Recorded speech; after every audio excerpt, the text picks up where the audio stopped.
धर्म न दूसर सत्य समान। सत्य से बढ़ करके और कोई दूसरा धर्म नहीं। जीवन में कितनी भी विषम परिस्थिति आ जाए सज्जनों, सत्य को ना छोड़िए। सत्य की परीक्षा कैसे होती है? एक राजा हुए मोरध्वज, सब जानते हैं। विद्वान, यशस्वी, मनस्वी, तपस्वी, जो भी याचक द्वार में आ जाए कभी निराश होकर के ना जावे। भगवान जी ने एक दिन सोचा, अर्जुन चलो आज हम मोरध्वज के द्वार चले। भगवान कृष्ण अर्जुन ब्राह्मण की मूर्ति बना लिए और यमराज को बनाए शेर, और शेर बना करके लेके चले। जाकर के राजा के द्वार में आवाज लगाई, राजा दौड़े दौड़े बाहर आए। ब्राह्मण देवता को देखा, देख करके चरणों में प्रणाम की और चरणों में प्रणाम करके निवेदन की, आइए महाराज स्वागतम महाभाग, आइए आपका स्वागत है, आदेश करिए महाराज। ब्राह्मणों ने कहा, हम भूखे हैं, भोजन की अभिलाषा इच्छा लेकर के आपके द्वार में आए हैं। जरूर महाराज, आपकी आज्ञा हो तो मैं 56 भोजन की व्यंजन की व्यवस्था करा दूं, लेकिन सुनो राजन, हमसे पहले हमारा यह शेर भी भूखा है, इसको भी भोजन करा। ठीक है महाराज, आपका शेर भी भूखा है, उसके लिए भी मांस आदि की व्यवस्था हो जाएगी, आप चिंता ना करिए, आइए पधारिए, आप आसन में विराजिए।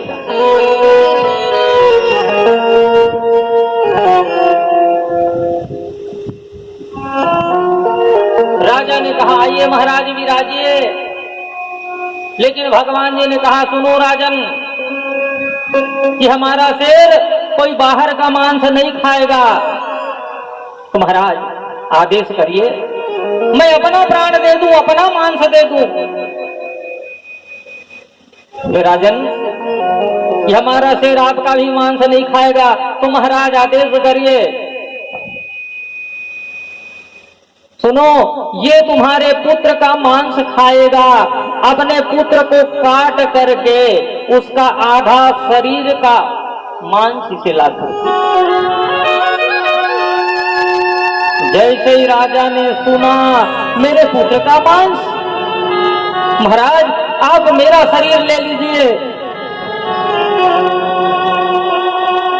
लेकिन मेरे पुत्र का। हाँ राजन, हमने तो सुना है आप बड़े धर्मात्मा, यशस्वी, मनस्वी, तपस्वी राजा हो, लेकिन देख लिया। मोरध्वज महाराज ने निवेदन की, भगवान कृपा करिए ना, आप रूठ करके ना जाइए, क्योंकि सज्जनों, हर माता पिता के लिए प्राण पुत्र दो बड़े, अपने प्राण से बढ़ करके अपना बेटी हो चाहे बेटा हो। राजा ने सोचा, यदि मैं बात नहीं मानता तो मेरा धर्म नष्ट हो जाएगा, यदि बात मानता हूं तो मेरा पुत्र चला जाएगा। संशय में पड़ा है राजा, लेकिन राजा ने कहा, ठीक है महाराज। उदास मन से गया है राजमहल में, रानी ने देखा, महाराज क्या बात है, सारा वृत्तांत बताए। क्या बताऊं रानी, दो ब्राह्मण देवता आए हैं और मैंने वचन दे दिया है वो हमारे पुत्र का मांस दे। जैसे ही पुत्र का मांस सुनी, रानी वही धराम से गिर गई। कितना शक्ति आई, रुदन करने लग गए, महाराज आपने ये क्या किया, हमारा सर्वस्व दे देते, हम अपने आप को दे देते महाराज, लेकिन पुत्र को तो रहन देते।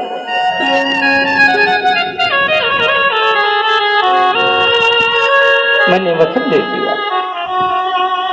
इनकी चर्चाएं हो ही रही थी कि इतने में उनका पुत्र आया। कौन? बोले ताम्रध्वज।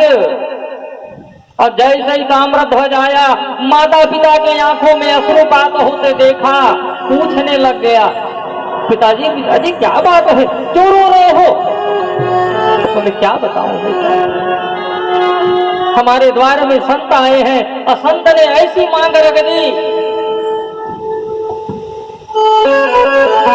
यदि पूरा करता हूं तो जग में अपयश मिलेगा, यदि पूरा नहीं करता हूं तो मेरा धर्म चला जाएगा। अरे बताओ तो सही बात क्या है? बेटा, वो जो संत आए हैं ना, वो अपने शेर के लिए तेरा शरीर का आधा मांस मांग रहे। गदगद हो गया जी ताम्रध्वज। अरे पिताजी चिंता क्यों करते हो? हाँ बोल दीजिए, सोचने विचारने की आवश्यकता नहीं। क्यों? क्योंकि बेटा सोच रहा है परोपकाराय इदं शरीरम। पिताजी, ये शरीर हमें परोपकार के लिए मिला है। मिला है कि नहीं मिला? और सबसे ज्यादा प्रेम हम किससे करते हैं? अपने आप से करते हैं कि नहीं करते? याद करो कोरोना महामारी, हाँ दूर से प्रणाम।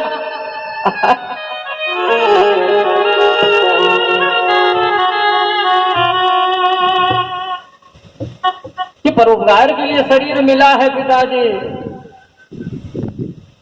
चलिए साथ चलने को तैयार।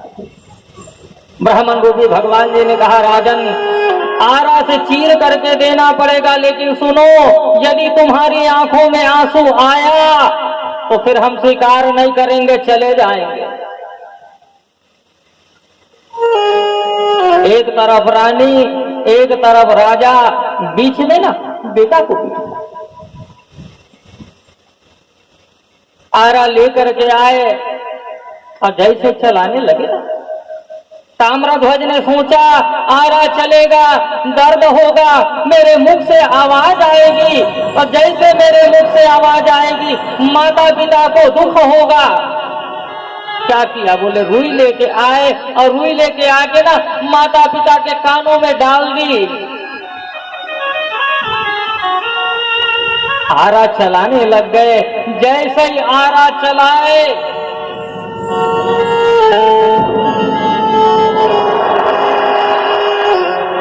काटते काटते गले तक आया, और जैसे ही गले तक आया राजा की आंखों से आंसू टपका।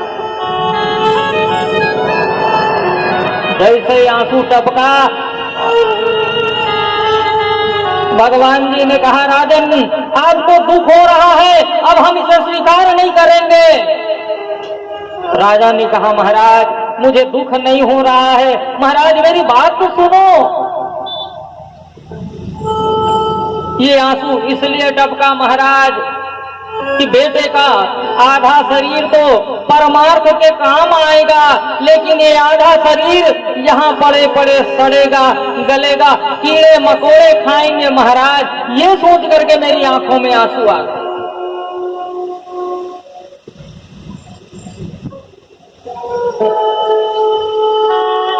क्या दिव्य त्याग है इनके जीवन में सज्जनों। काट करके आधा शरीर का मांस तो उस शेर को खिलाए, आधा शरीर ले जाकर के कहां रखा है? राजमहल में। धन्य है राजा मूरध्वज जिन्होंने इतना बड़ा त्याग किया। क्यों? क्योंकि धर्म मेरा बच जाए। माता ने भोजन प्रसादी बनाए, और भोजन प्रसादी बना करके ना तैयार की, निवेदन की, महाराज चलिए भोजन करें। और जैसे भोजन करने गया तो बोले, राजन एक थाली और लगाओ। बोले महाराज आप तो 3 हैं, चौथा किसके लिए लगाऊं? और तू लगा तो सही, तेरा बेटा आएगा। और जैसे बेटा का नाम लिया ना, राजा विचार करने लग गया, महाराज अब मेरा बेटा कहाँ आएगा? और तू थाली तो लगा। और जैसे थाली लगाई, देखते क्या है, उधर से ताम्रध्वज से शरीर। प्रेम से बोलो वृंदावन बिहारी लाल की। देखा राजा गदगद हो गए। भगवान जी ब्राह्मण की मूर्ति छोड़ करके अपने रूप में परिणित हो गए। ससंघ चक्रम सक्रीत कुंडलम सबीत वस्त्रम सर्दीरोक्षणम सहार वक्षस्थल कौस्तुभ श्रियम नमामि विष्णु शीर्षा चतुर्भुजम्। बोले राजन वरदान मांगो। राजा मूरध्वज ने कहा भगवान बस यही कृपा करिए, जो परीक्षा आपने मेरी ली कलिकाल में भगवान और किसी से मत लीजिएगा, क्योंकि तो कलिकाल के प्राणी ऐसी परीक्षा देने में समर्थ।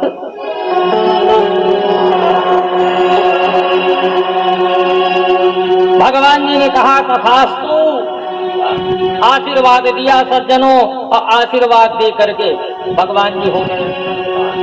बाटे बिहारी मुझको देना सहारा, बाटे बिहारी मुझे देना सहारा, कहीं छूट जाए नाम तुम्हारा, कहीं छूट जाए नाम तुम्हारा, बाटे बिहारी मुझे देना सहारा, बाटे बिहारी मुझे देना सहारा, कहीं छूट जाए नाम तुम्हारा, कहीं छूट जाए नाम तुम्हारा।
आप मुझको प्राणों से प्यारा कहे छूट जाए ना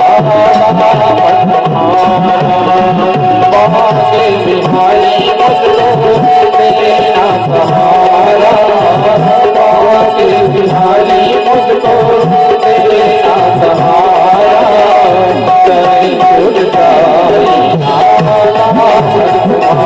कहे छूट जाए ना